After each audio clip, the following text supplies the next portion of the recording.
station. I'm not gonna go.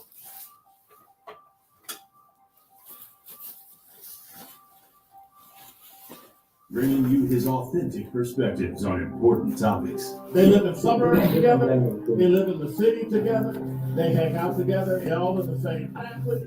We're the only idiots that fight because we want our voice to only be on one side. Like, does that even make any sense? And when the side loses, you lose everything.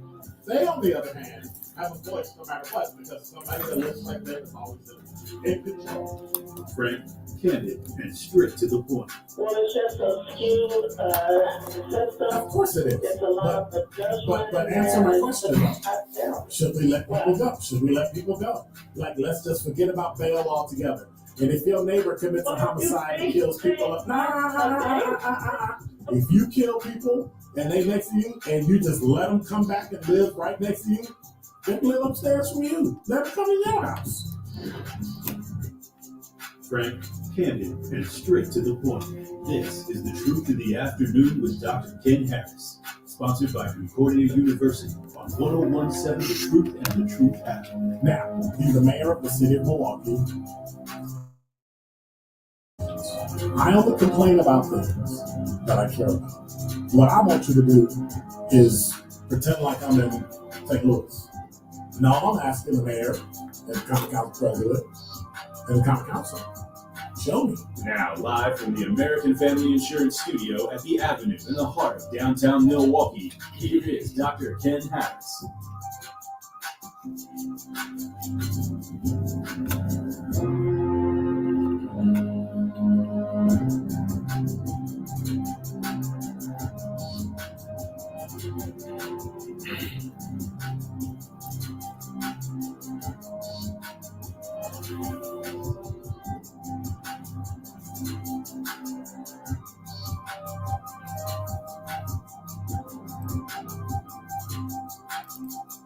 About to roll up on fade.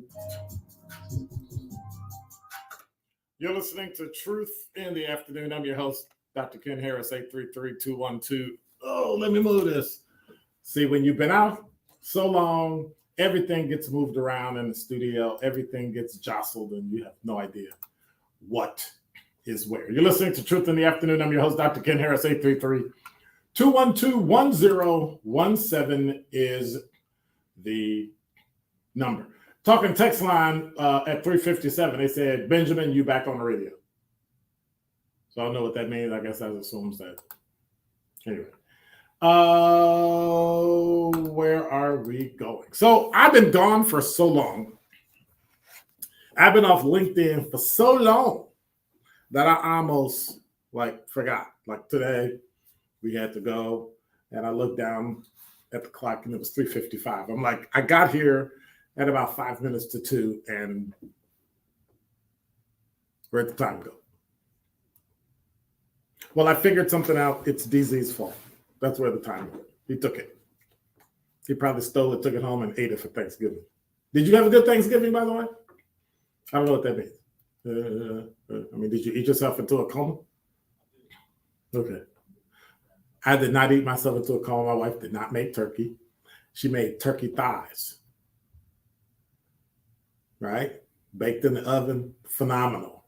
I suggest, yeah. You know, somebody said on TV or YouTube or somewhere I was watching, turkey is not good. Like, I don't understand why people cook turkeys other than they cook them out of, I just don't know why. You cut it open, there's nothing on the inside, you try to eat, it's a hollow, yeah. You stuff it with, I guess that's why you got to stuff it with stuff because there's nothing in it. So, yeah, I'm not a turkey guy. I'm not a lot of things. I got to admit,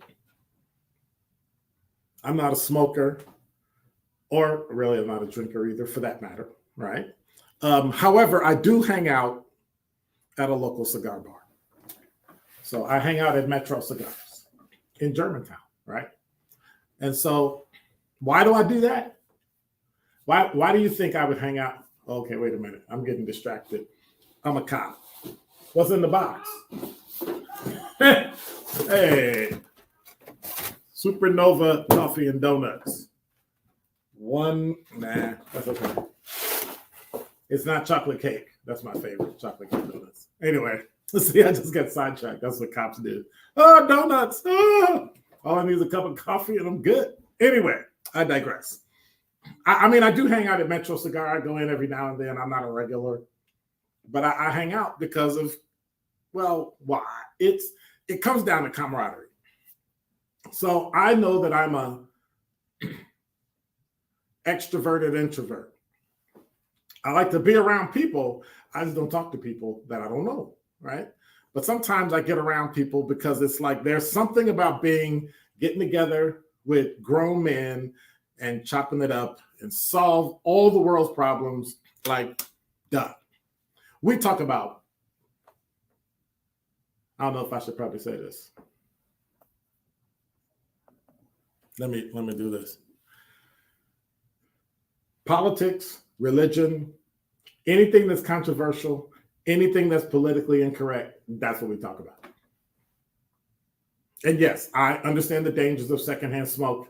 I get it. My mother died from cancer, from smoking, breast cancer, colon cancer, all that. But I recently had a conversation with a white male, close to my age, but male nonetheless, right? It's something about guys, and I'm not getting into the whole toxic masculinity thing because I reject that notion whatsoever. I just don't. We're not talking about men who beat their wives and bully their wives and all that kind of stuff. So we're not. But I was talking to a white male. He was close to my age, but he was male, right? Something about guys talking. By the way, as you may know from looking at me on the internet, on Twitter, on LinkedIn, I'm a black guy. I know it's a shocker. Looking at the photo, yes, I kind of drip with sarcasm. I get it. Why am I saying all this? Well, it's kind of simple. So I have never heard an argument at a cigar bar. I've heard loud voices, but they were always hollering about the game or laughing or arguing back and forth, but not in a mean way, right? It was full of testosterone. I mean, think about this. A room full of mostly men. I think the time I was in there was one woman. The last time I was in there were none. Testosterone-laden, loud, and proud men. And there's absolutely nothing wrong with that. After the conversation was over, I had a thought. I said, taking this into consideration, Sunday is the most segregated day of the week, where people self-segregate by and large and go and attend religious services where everyone there is predominantly the same race. Think about that. Black people go to black churches, white people go to white churches, mosque, temple, right? Doesn't matter. It's predominantly you. The fact that it takes liquor and smoking for people to coexist, which, I mean, is not necessarily in line with many religious values, and I'll let you pick your faith tradition, but think about that. It takes liquor and smoking for a group of men who clearly are across the gambit from the most conservative men you could find to the most liberal men you can find, all in one place, talking, having a good time, meeting new people. So on the drive home, I wondered, why are the conversations there open and honest? Like, why do we talk about things and suggest things that if we were talking in the general public, if I talked about those things right here on the radio, people would say that I was disrespectful, that it was scary. All these topics are taboo. Like, why at a cigar bar do we share significantly different, obtuse points of view and nobody is ostracized, nobody is dismissed. I mean, we discuss gender, politics, religion. Nobody gets mad. Nobody walks away from the conversation, and nobody feels like they're not heard.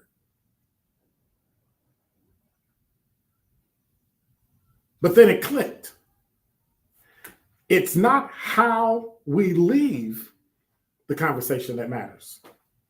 It's how we came to the conversation that matters. And I think it's what we saw in others and what we reflected to other people. A clean slate. And that is Dr. Ken's Truth on the new 1017 The Truth. Hey Milwaukee, have you heard? We've got a new game for y'all, and it's called Finish the Bar. But GC